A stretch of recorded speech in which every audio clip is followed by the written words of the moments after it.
नमस्कार. जय महाराष्ट्र, जय शिवराय.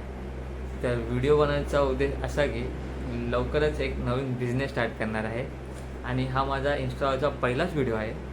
खूप मेहनत घेऊन आणि खूप प्रयत्न करून मी हा व्हिडिओ बनवलेला आहे. तर काही चुकलं असेल तर नक्कीच माफ करा मला.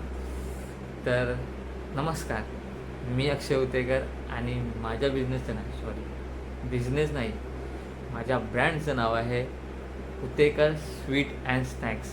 तर ह्यामध्ये आम्ही प्रामुख्याने घरगुती पदार्थ जसे की लाडू, फरसाण, तर अजून म्हणजे काही आम्हाला जे घरगुती पदार्थ जे ड्राय स्नॅक्समध्ये जे बनवता येईल ते आम्ही त्यामध्ये ॲड करणार आहोत. जर मेनू लवकरच मी अपलोड करीलच. तर तुमचा सपोर्ट आमच्या या बिझनेसला राहो हीच विनंती.